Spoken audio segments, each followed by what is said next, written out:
आदाब।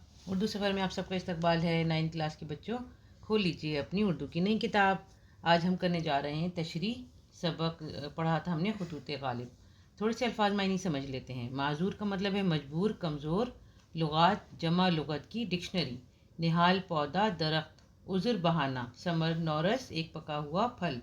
दीद व दीद मुलाकात करना। लिमनुल मलिकुल यौम आज किसकी हुकूमत है। लिल्लाहिल वाहिदिल क़हार अल्लाह के लिए जो वाहिद है और बेहद ज़ोर वाला है। रूबकारी अदालत में हाजिरी। गुरेज पा भागने वाला। जिंदा कैद खाना मस्कन रहने की जगह। सयाह सफ़र करने वाला। तकरीबन बातों बातों में। उकसाना मुँह से कुछ कहना। कोल अलीगढ़ का पुराना नाम। दवाम हब्स उम्र कैद। दारस सुरूर यानी सुकून देने वाली जगह। सकर बकर जिसके रहने की जगह दोज़ख हो। जाविया कोना। भोग सुनाना गाली देना। गंदी इतर फरोश। आगे हम देखते हैं कि गालिब के खतूत की क्या खसूसियात हैं। ये सवाल आपका आ भी सकता है, तो इसको हम लिखेंगे और याद करेंगे। खतूत गालिब पर एक नज़र। गालिब की शायरी की तरह उनके खतूत भी उर्दू अदब का बेशकीमती सरमाया हैं। उनकी खसूसियात दर्ज झैल हैं। नंबर 1, इनकलाब के दौरान उनकी सीरत व शख्सियत का आईना है। नंबर 2, गालिब के खतूत पढ़ने पर मुरासला यानी जैसे कोई ख़त होता है वो नहीं लगता, बल्कि मुकालमा डायलॉग लगते हैं। गोया ऐसा लगता है जैसे फ़रीक़ैन। फ़रीक़ैन का मतलब होता है दो लोग। फ़रीक यानी जमात, फ़रीक़ैन दो जमातें, दो लोग, दो अफराद। रूबरू यानी आमने सामने गुफ्तगू कर रहे हैं। नंबर 3, गालिब के खतूत बनावटी आदाब व अलक़ाब से पाक साफ़ हैं। पहले ज़माने में जो ख़त लिखे जाते थे बहुत लंबे लंबे अलक़ाब लिखते थे। मोहतरम, मोहतरमा और जो भी होते थे, अज़ीज़, अज़ीज़ा, इस तरह करके। और बहुत लंबा शुरू में लिखा जाता था, आखिर में भी उनको सलाम, इनको सलाम, पूरी फैमिली के बारे में नाम ले लेकर पूछना। लेकिन वो जो है बहुत उन सब बनावट से उनके ख़त पाक हैं। गालिब के खतूत में बेतकल्लुफ़ी कूट कूट कर भरी हुई। ऐसा लगता है जैसे आमने सामने बैठे हुए बात कर रहे हैं। जो भी बात उनके दिमाग में आती थी वो बेतकल्लुफ़ी से लिख देते थे। गालिब के खतूत की ज़बान इंतहाई सादा और शगुफ्ता है। गालिब के खतूत को जदीद उर्दू नसर की बुनियाद माना गया है। ठीक है, ये पॉइंट हम लोग याद कर लेंगे। आगे आ गई हमारी तशरीह। सबसे पहले हम देखते हैं कि गालिब के जो खतूत हमारे सबक में दिए गए हैं वो किस किस के लिए हैं। एक तो है मिर्ज़ा अलाउद्दीन अहमद ख़ान अलाई के नाम, और दूसरा है उनका ख़त मीर मेहदी मजरू के नाम। तीसरा है मुंशी हरगोपाल तुफ्ता के नाम, और चौथा है कुर्बान अली बेग सालिक के नाम। और सब में अलग अलग टॉपिक है, आपको याद रखना चाहिए। पहले में उन्होंने अपनी कैद के बारे में ज़िक्र किया है, और दूसरे में उन्होंने रामपुर का बताया है कि रामपुर बहुत अच्छी जगह है। और तीसरे में मुंशी हरगोपाल तुफ्ता जो हैं उनको बस ये कहा है कि आप ख़त ज़रूर लिखा करो, और जो है ख़त लिख के मुझे अच्छा लगता है, जहाँ भी जाओ मुझे ख़त लिखा करो। कुर्बान अली बेग सालिक के नाम जो ख़त लिखा है उसमें उन्होंने ताज़ियत की है। उनके वालिद और चचा के इंतकाल के बाद उन्होंने अफसोस का इजहार किया है। चलें तशरीह पर आ जाते हैं। सबसे पहले ये लिखा हुआ है, सुनो आलम दो हैं से लेकर जेल खाने से भागा तक, सफ़ा 34 और 35। सबसे पहले हम लिखेंगे सियाक़ो सबाक़। ये इबारत खतूत गालिब से ली गई है। मिर्ज़ा अलाउद्दीन अहमद ख़ान के नाम लिखे गए इस ख़त में उनकी तहरीर की नुमायाँ खूबियाँ देखी जा सकती हैं। मिर्ज़ा ने उनको ये ख़त 1 जनवरी 1850 को तहरीर किया था, यानी 1 जनवरी 1850 को लिखा था। तशरीह। मिर्ज़ा गालिब अपने एक दोस्त मिर्ज़ा अलाउद्दीन ख़ां को मुखातिब करते हुए लिखते हैं कि सुनो, दुनिया दो हैं। एक आलम अरवाह है जिसमें रूहें रहती हैं, और दूसरा आलम आबो गुल है जहाँ हम रहते हैं। इन दोनों आलमों यानी दुनियाओं का हाकिम और मालिक एक खुदा है, जो खुद फरमाता है कि वो तन्हा है यानी वाहिद है और ज़बरदस्त है।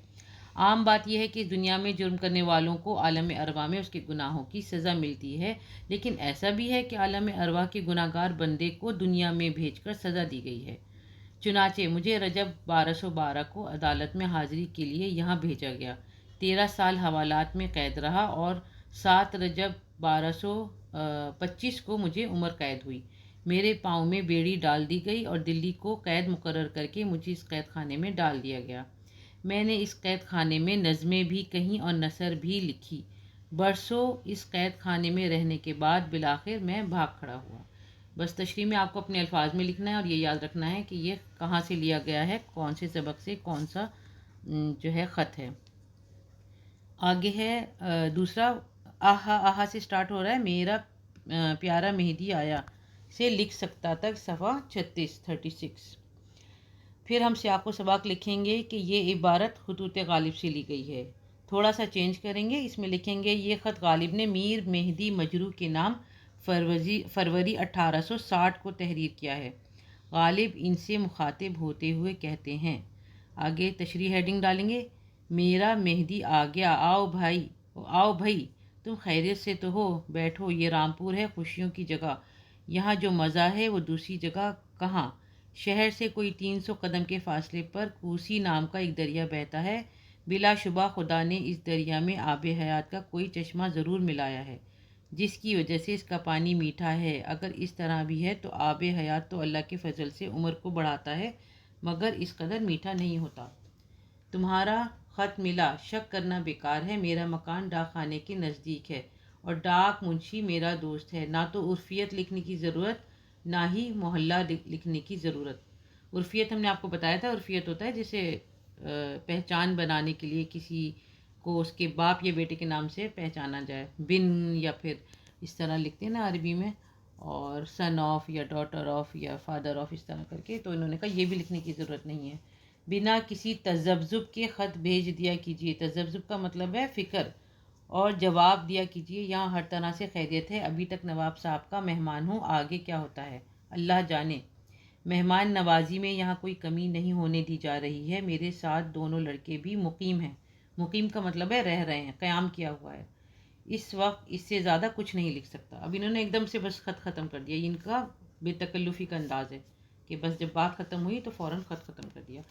आगे नंबर 3 पर है, क्यों मिर्ज़ा से स्टार्ट होकर पसंद है तक, सफ़ा 36 और 37। फिर हम ऐसे ही लिखेंगे सियाक़ व सबाक़ कि ये इबारत खतूत गालिब से ली गई है। ये ख़त गालिब ने मुंशी हरगोपाल तुफ्ता के नाम 27 मार्च 1860 को तहरीर किया है। वो उनसे मुखातिब होते हुए कहते हैं, क्यों भाई मिर्ज़ा तुफ्ता, तुम बेवफ़ा हो, ये नुक्ता गलत लगा हुआ है, तुम बेवफ़ा हो या मैं कसूरवार। मुझे तो ये भी मालूम नहीं कि इस वक्त कहाँ रह रहे हो। अभी अभी एक साहब मुझसे मुलाकात को आए थे, मुलाकात के दौरान तुम्हारा जिक्र आया। वो कहने लगे कि वो कोल अलीगढ़ में रह रहे हैं। अब पता चल गया कि कोल जो है वो अलीगढ़ का पुराना नाम है। मुझे हैरानी हुई इस बात पर कि मैं तुम्हें ख़त कोल के पते पर लिखूं या सिकंदराबाद के पते पर। अगर कोल भेजूं तो तुम्हारी रिहाइश का पता क्या लिखूं। बहरहाल मैंने तुम्हारे नाम ख़त सिकंदराबाद के पते पर भेजने का इरादा कर लिया है। अल्लाह करे सही सलामत पहुंच जाए। बहुत ज़्यादा दिन लगते थे ख़त पहुंचने में, इसलिए वो ये फ़िक्र का इजहार कर रहे हैं कि अल्लाह करे ख़त जो है सही सलामत पहुंच जाए। तुम्हारे दीवान मेरे पास पार्सल के ज़रिए आया है। मैंने डाकिया यानी हरकारे को उम्मीद सिंह के घर का पता बताकर उसे वहाँ भिजवा दिया है। उम्मीद है कि पहुँच गया होगा। उनकी बाबत मालूम हुआ कि मथुरा और अकबराबाद की तरफ गए हैं। उनकी बाबत का मतलब उनके ज़रिए, वो मुझसे मिलकर नहीं गए हैं। बहरहाल तुम इस ख़त का जवाब ज़रूर लिखो, जल्दी लिखो। भाई तफरीबाज आदमी हो, यानी सयाह हो, सैर व तफरी के शौकीन हो, जहाँ भी जाया करो मुझे ख़त ज़रूर लिखा करो। तुम्हारे ख़त के ना होने से मुझे तशवीश होती है। मेरी परेशानी तुम्हें क्यों पसंद है, यानी तुम ख़त नहीं लिखते हो तो मैं फ़िक्रमंद हो जाता हूँ और तुम मुझे फ़िक्र में क्यों डालते हो, तुम्हें ये करना अच्छा लगता है। नंबर 4, मेरी जान। उन्होंने कैसे लिखा, मेरी जान करके लिखा कुर्बान अली बेग सालिक को, क्योंकि वो गम का शिकार थे तो उन्हें थोड़ा सा प्यार के अंदाज में ऐसे लिखा उन्होंने। मेरी जान से स्टार्ट होकर फ़ारसी दा हूँ तक, सफ़ा नंबर 37 और 38। सियाक़ व सबाक़, ये इबारत खतूत गालिब से ली गई है। ये ख़त गालिब ने कुर्बान अली बेग सालिक के नाम तहरीर किया है। गालिब इनसे मुखातिब हुए कहते हैं, तशरी मेरी जान, तुम किस वहम में गिरफ़्तार हो। जहाँ वालिद के इंतकाल पर अफसोस करता रहा, अब चचा की मौत पर भी गम का इजहार कर। अल्लाह ताला तुझे ज़िंदा रखे और तेरे ख़यालात और गुमान को हकीकत की शक्ल दे, यानी तुम्हारी काबिलियतें सबके सामने आएँ। दुनिया का क्या कहना, मेरे बस में कुछ भी नहीं। मैं खुद एक तमाशाई बन गया हूँ। रंजो गम से खुशी होती है, यानी मैं अपने लिए गैर होकर रह गया हूँ। जब किसी तकलीफ़ में मुब्तला होता हूँ तो कहता हूँ, लो गालिब एक जूती और लगी, यानी एक सज़ा और मिली। बहुत इतराता था कि मैं बड़ा शायर और फ़ारसी दा हूँ, مطلب وہ کہہ رہے ہیں کہ تم جو بہت اتراتے تھے، بہت گھمنڈ کرتے تھے، اگر تمہیں کوئی غم پہنچائے، دکھ پہنچائے تو تمہاری سزا ہے، تکبر کی، غرور کی سزا ہے. ٹھیک ہے، یہ ہو گئی تشریح ہماری مکمل. اب ہم اگلے ویڈیو میں کریں گے سوال جواب. ضرور دیکھیے گا اردو سفر کو سبسکرائب کیجیے اور زیادہ سے زیادہ لائک شیئر کیجیے. اللہ حافظ.